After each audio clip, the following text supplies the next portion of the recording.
Mom sided with stepdad and his kids and kicked me out, but they forgot that I own the house.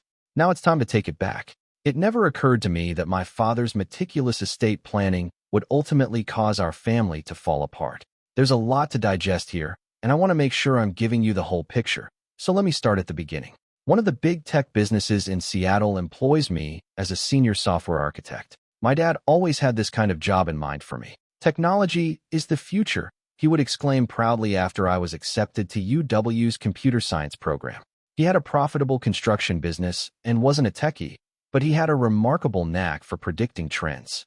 Beginning with the recession of the late 1980s, Dad started his construction business from the ground up. Throughout some of the most difficult periods in the industry, he took on projects that other contractors wouldn't, using only a pickup truck and his tools. Back then, Mom told me they lived in a small apartment and were frugal, but Dad had this unwavering faith in his vision. He would frequently remark, "The key is to build relationships, not just buildings." That way of thinking got him through his difficult early years. Dad's business was unique because of the way he treated both customers and staff, even if it meant losing some bids to rivals who made exaggerated deadline promises. He was a firm believer in open pricing and truthful schedules. First, establish trust, he would advise. He was correct when he said, "The profits will follow." His business, which was renowned for taking on intricate restoration projects requiring both technical expertise and historical sensitivity, rose to prominence in the Seattle area by the mid-1990s. Because of the devotion he had developed with his clients and staff, Dad's business survived the 2008 financial crisis when many construction companies were failing. He didn't fire a single employee during that period. Rather, he reduced his personal income to zero and took out a second mortgage on his cherished Mustang. I learned more about leadership from watching him handle that issue than I could have from any management course. "Your employees are your extended family," he told me. "You take care of them, they'll take care of your business." I didn't realize at the time how much his managerial approach affected my own career. Many of his ideas were put to use when I was promoted to team lead at my software business. I established thorough documentation procedures for our code, much as he had kept thorough project logs for every building site. I was able to lead my development team through challenging project deadlines thanks to his attention on fostering good relationships.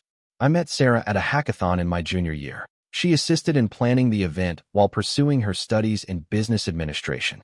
Despite my lack of sleep, energy drink addiction, and likely messy appearance, she somehow found my love of code charming. From the first time he laid eyes on her, Dad fell in love. "She grounds you," he told me following their first meal together. "Don't let this one get away." After college, Dad even assisted Sarah in launching her own marketing firm. He introduced her to his network of local company owners, showed her how he drafted his contracts, and shared his business objectives with her. He would tell us, "Success isn't just about what you know. It's about helping others succeed too." Dad was always imparting his expertise and educating. Those formative years were unique. Sarah and I would always make the drive to my parents' house on Sundays to have dinner. We would all sit on the back deck that Dad had constructed and chat about everything and nothing while he lit the grill. Even though he couldn't understand the majority of the technical details of my most recent work, he would still ask in-depth inquiries. Mom used to say, "There they go again with the computer talk," with a loving eye roll. The house itself was Dad's pride and joy. He purchased it with the proceeds from his first significant construction job in the 1990s, which was a historic restoration project that made his business famous. In one of Seattle's older neighborhoods, this lovely craftsman-style home features a wraparound porch and a garage that he transformed into the most well-organized workshop you've ever seen. Labeled and placed with almost fanatical precision, each tool has its place. Dad handled the house as though it were a living example of his skill. Every renovation was meticulously organized and recorded. Every repair, improvement, and paint job was documented in a thorough spreadsheet that he maintained. "A house is like a living thing," he would say as he demonstrated for me how to clean the gutters or inspect the foundation. He maintained a maintenance regimen that included everything from checking the roof after winter storms to changing air filters. Neglect the little things, and they become big problems. In addition to being his haven, the workshop served as a classroom where he taught me about subjects other than tools. In addition to adding unique storage options and a workbench he made especially for teaching me woodworking, he had completely renovated the garage himself. Every piece of wood has its own story, he would say as we were working. The pegboard wall with delineated shapes for each tool wasn't just about organization. It was his method of teaching me that everything has a place and a purpose. Our job is to help tell that story. Our family held weekends in high regard in that garage.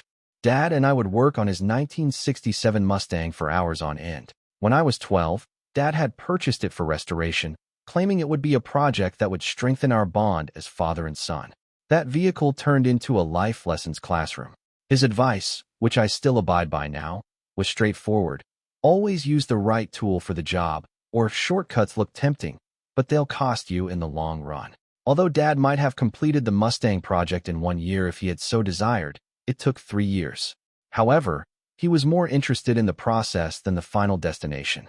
I learned everything from project management to fundamental mechanics from him. We took pictures of every component we changed, recorded each step, and maintained thorough logs of our development. This isn't just about fixing a car, he would affirm. It's about learning how to break down big problems into manageable pieces. I found that lesson to be really helpful in my profession as a software developer. Sarah and I purchased a small home around 20 minutes from my parents' house after we were married. Although Dad insisted that we take out the mortgage in our names, Dad assisted us with the down payment. You need to build your own credit history, he clarified. It's about standing on your own feet. He taught me how to install ceiling fans and fix drywall as he worked on our renovations on the weekends. He was preparing me for the responsibilities of home ownership, even back then. At this time, my career was really taking off. I had just received a promotion to team lead, overseeing a team that was creating infrastructure solutions. I enjoyed every second of it, even if the hours were long and the strain was great. During my lunch breaks, Dad would frequently call to check in. Without discussing anything specific, he was aware of the demands of managing a group and overseeing the work of others. Remember to delegate, he would say. You can't do everything yourself, just like I can't build a house alone. When Dad initially stated feeling exhausted all the time, we were discussing the possibility of starting a family. He continued to put off seeing a doctor despite Mom's insistence. Just working too hard, he would dismiss our worries. He was working on his largest project to date, a multi-million-dollar development deal that would have established his business for the ensuing 10 years. In retrospect, I regret not pressing harder and insisting on those examinations sooner. Perhaps things might have turned out differently. At the time, the business was expanding quickly. Dad was discussing growing into historical restoration projects in the Pacific Northwest and had recently launched a second office in Portland. He had established a reputation for updating the infrastructure of historic structures without sacrificing their character. He would tell his clients, "It's about embracing the future while respecting the past." Everything he accomplished, including his personal and professional life, was impacted by his love of preservation. The Mustang was the subject of our last meaningful discussion. He was discussing taking it to car shows now that we had completed the restoration. "We should sign up for the Pacific Northwest Classic," he remarked, his eyes glowing like a child's. He continued to plan for the future until the very end, saying, "Show these youngsters what a real muscle car looks like." It began like any other morning, until everything changed when Mom called. My phone buzzed while I was in an early meeting. We were in the midst of an important project conversation, so I nearly didn't respond, but I had to go out and take it for some reason. Mom was crying so hard, she was having trouble speaking. Dad had passed out on a construction site. He had left by the time I arrived at the hospital. According to the physicians, it was a sudden and severe heart attack. He was only 58. The weeks following Dad's passing were a haze of mourning and bureaucracy. The funeral was crowded. Dad's business and community involvement had impacted countless people. Suppliers, contractors, and even rival businesses came to show their support. Everybody shared a story about how Dad had supported them, given them advice, or simply been there for them when they needed someone to confide in. One old craftsman told me how, despite being unable to work during a protracted illness, Dad had managed to keep him on the payroll. "Your father understood that business was about people first," he stated. The workers of the company were heartbroken. Many of them had known Dad for decades, and they told me things I had never heard before, like how he had paid for the college textbooks of one foreman's daughter, assisted another through a divorce, or remained late to teach apprentices the nuances of historical restoration. With pictures and handwritten remarks from both clients and employees, the workplace conference room was transformed into an unofficial monument. We were all surprised by how well Dad had prepared for everything. His attorney, Mr. Harrison, summoned us in for a meeting a week following the funeral. He took out this enormous accordion file that read Family Security Protocol and was neatly handwritten by Dad. Dozens of carefully arranged papers with comprehensive instructions for various areas of his estate were found within. I was given a 3-day tour of Dad's estate paperwork by Mr. Harrison. Each color-coded container had personal notes outlining his decisions in addition to legal paperwork. I've never seen an estate plan this thorough in my 35 years of practice, Mr. Harrison remarked. Dad had even included a 5-year business transition plan with backup plans for various circumstances. After that, Mom began going to her church's bereavement support group. She first met Robert there. Initially, she only mentioned him in passing. Robert suggested this great book about healing, or Robert said it's normal to feel this way. He was one of the group facilitators and had lost his wife to cancer 2 years earlier. Even if it seemed a little early, I was happy that she was receiving support. I was reminded by Sarah that everyone experiences grief in a unique way. Every Tuesday night, the church grief support group met. Before long, Mom was attending church functions with Robert more often. After services, coffee gatherings became lunch meetings, which in turn became dinner dates. Our family friends began to worry about how quickly their friendship was developing. At a family get-together, my Aunt Carol pulled me aside because she was concerned that Mom was hurrying into things to make up for Dad's absence. Mom's changes became more apparent. Her haircut changed, she started dressing differently, and she even threw out the garden that Dad had helped her create. Every time I questioned these changes, she would respond, "It's time for a fresh start." Dad was hardly ever mentioned by the woman who used to spend hours narrating her life with him. It went more quickly than any of us had anticipated. Mom announced that Robert was moving in 6 months after Dad's death. Michael and Jessica, his own grown children, felt it would be beneficial to bring life back into the house. I made an effort to be sympathetic, but it seemed like she was in a rush to replace everything Dad had constructed. I'm at a crossroads right now. How can I preserve Dad's legacy without jeopardizing Mom's chances for happiness? Sarah advises me to strike a balance, but I can't help but think of Dad's letter. Son, preserve those memories first. Update.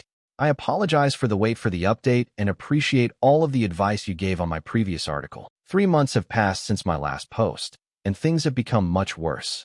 Robert's domineering demeanor used to bother me, but now he acts as though he owns the house my dad left me. Robert made the decision to begin a significant restoration project last month without even asking my permission. The built-in bookshelves my dad had made for the living room were being torn up by contractors when I visited one weekend. As if he owned the building, Robert was watching over them and directing them to just throw all this old wood in the dumpster. These were the final project Dad and I worked on together before he became ill, so they were more than just shelves. He responded angrily when I approached him. He said, "Look, son," with a condescending emphasis on the pronoun. "This house needs to be brought into the 21st century. Your father's taste was, well, dated. We're doing you a favor by increasing the property value." I reminded him that any modifications legally required my consent. Mom obviously agreed with him, but he simply chuckled and added, "Your mother and I live here. We don't need permission to improve our home." "Robert knows about these things," she acknowledged. "He's just trying to help." The woman who formerly loved those bookshelves and used to place her collection of antique teacups on them for Christmas now acts as though they were just taking up room. I showed her Dad's thorough house maintenance plans, but she disregarded them as dwelling in the past. Additionally, the relationship with Robert's children has deteriorated. Michael has taken over Dad's workshop and transformed it into a CrossFit facility. While I was on a business trip, he held a garage sale and sold the majority of Dad's tools. By repainting rooms and installing modern vinyl planks in place of Dad's meticulously refinished hardwood floors, Jessica is treating the space as though it were her own personal design project. One evening after dinner, Robert grabbed me aside and said, "Since we're paying to live here, we should have our names on the deed. It's only fair." I had to explain to him that they don't pay a mortgage because Dad's planning has paid for the house in full. They don't even cover their rent. All maintenance expenses, insurance, and property taxes are paid for by me. Sarah recommended that we stop making weekly visits now that Olivia is here. She is correct. No one benefits from the stress in that household. However, taking a back seat has only made Robert more confident. He began sending me bills for improvements that I never approved, and he began making them more regularly. Mom's sister called me recently. According to her, I should be more sympathetic of Mom's new life. I attempted to explain Dad's intentions and my legal obligations, but she simply accused me of being trapped in the past. Robert makes her happy. Why can't you just let them make the house their own? She asked. I found out this week that the growth markers that recorded my height from the ages of 3 to 18 had been removed from the kitchen door frame. Every birthday, Dad would measure me and write the date next to each mark. It's just an old door frame. We can't keep every piece of wood just because your father touched it, Mom remarked when I confronted her about it. I now spend more time sitting in Dad's old chair, the only piece of furniture I was able to keep, in my own garage. Mr. Harrison advises me to begin considering long-term fixes. Legally, the house belongs to me, but I will eventually have to make some difficult choices regarding its destiny. When does being the bad guy become more important than preserving your father's legacy? And when your whole family opposes you, how do you defend the moral high ground? Update 2. I appreciate all of your advice regarding my previous post. The situation has reached a breaking point, and I finally made a choice that will most likely alter everything. I spoke with my financial advisor about the house situation last week. We may make a sizable rental income, enough to cover Olivia's future college fund, because nearby property values have risen by 40% in the last 3 years. I discovered at the discussion that I had been so preoccupied with the sentimental elements that I had failed to take into account the financial ramifications of allowing Mom and Robert to live rent-free. Everything went haywire when I brought this up to Mom during our weekly conversation. She yelled into the phone, "You can't do this to us. This is where we call home. Robert has worked really hard on it." She refused to listen when I tried to explain that I was only considering my choices. She continued to talk about all the enhancements they had made, utterly disregarding the fact that I had never given my approval for these changes. An hour later, Robert called. He was upset, and his tone was different from his usual arrogant demeanor. "Listen here," he announced. "In this house, we have established a life. Because you're missing your father, you can't just walk in and ruin everything." He interrupted me when I attempted to explain the financial issues, stating that they now had sweat equity in the property. I reminded him that the house belonged to me legally. "There's a reason why Dad left it to me. Your father isn't here anymore," he replied. "You must consider the living." I talked to Sarah about it and talked to Mr. Harrison about it before deciding on it. The following day, when I arrived at the house, Mom and Robert were working on yet another remodeling job in the dining room. They had begun ripping out the original crown molding, which Dad had specifically milled to blend in with the house's antique style. That image made me more determined. "They have 2 weeks to find another place to live," I told them. Mom burst into tears at once, accusing me of being callous and harsh. Robert tried to scare me by arguing with me about my inability to throw them out on the street. He began enumerating all of their local ties, including his place of employment, their church, and their neighborhood pals. When faced with challenging circumstances, I maintained my composure and firmness, as my father had taught me. I declared, "This is my property. Dad left it to me for a reason, and I'm exercising my legal right as the owner." Robert's cheeks flushed, and he began to enumerate all the money they had spent on upgrades. I informed him that the historical value of the property had actually been diminished by these unapproved alterations. When Jessica returned home and joined the debate, things became worse. Mom utilized her pregnancy as emotional leverage right away. "How are you able to treat your stepsister in this way? She will give birth to a child." Although Jessica's pregnancy is significant to them, I had to tell them that it does not affect my property rights and that she is not my stepsister. There has been an ongoing assault of emotional manipulation ever since. Mom's whole family has banded together to oppose me. Her sister called, sobbing, and said their parents wanted to make sure Mom was safe. Messages regarding the challenging rental market were left by Robert's brother, a local real estate agent. Long messages on Christian ideals and family loyalty are even coming from distant cousins who I hardly know. Dealing with family friends who have known me since my early years is the most difficult. People who grew up with me now tell me how unhappy they are with my decisions, and every call seems like another tiny betrayal. Some even claim that I'm damaging Dad's standing in the neighborhood. The problem is that this has nothing to do with cruelty or profit. This is about honoring Dad's desires and preserving the things he created. It has been agonizing enough to see them methodically destroy all traces of him. The house was his legacy. I've paid for all of their expenses, allowed them to live rent-free for years, and put up with their unapproved changes.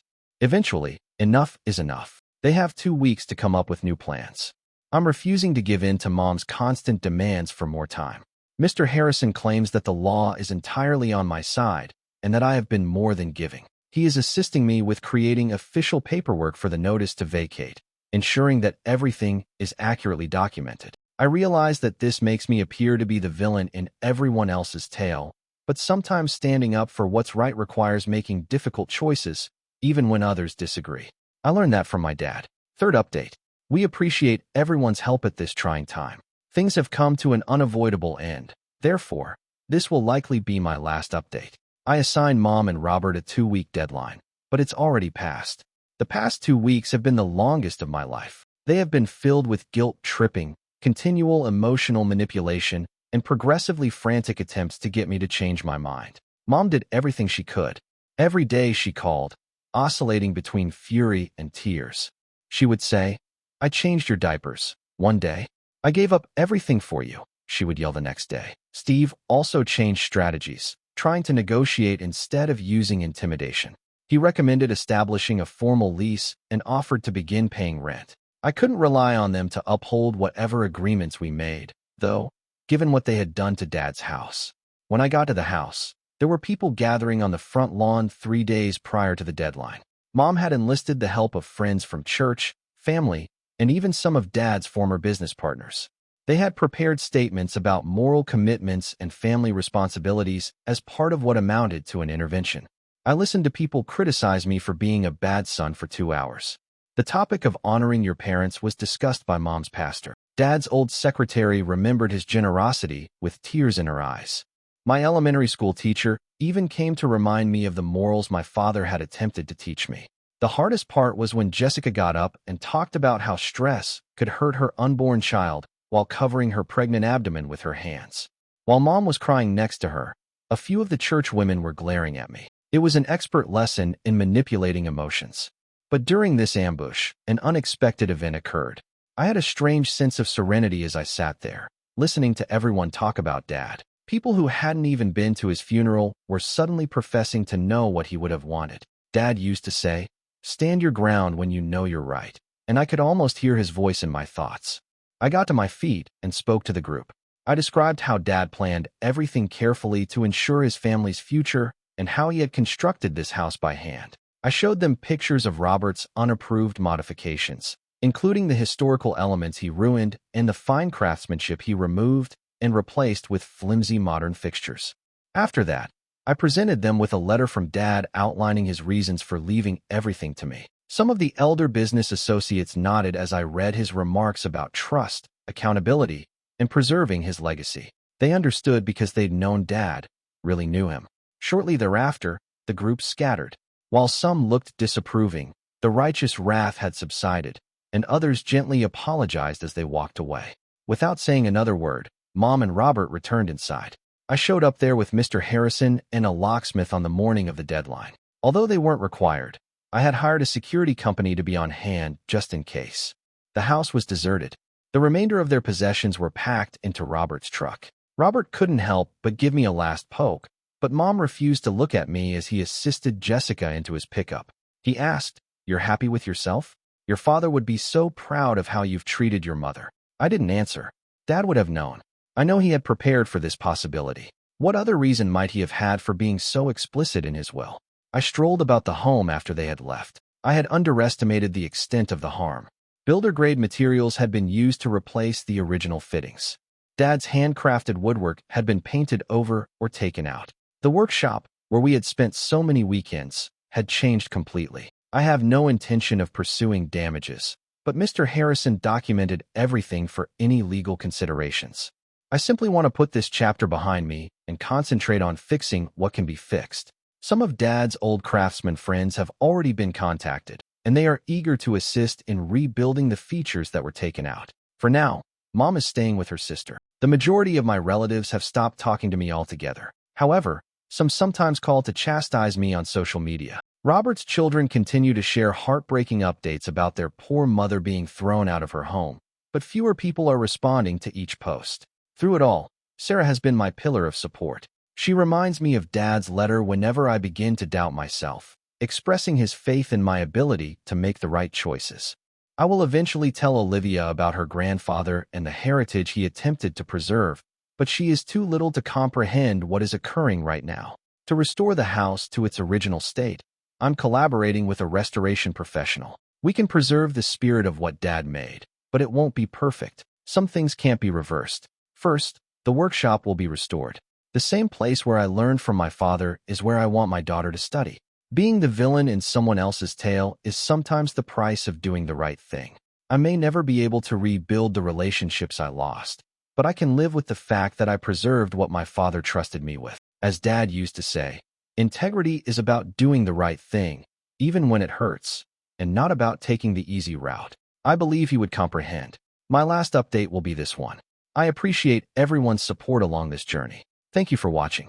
If you haven't subscribed yet, please do so and hit the notification bell to stay updated with more shocking real-life stories happening around you.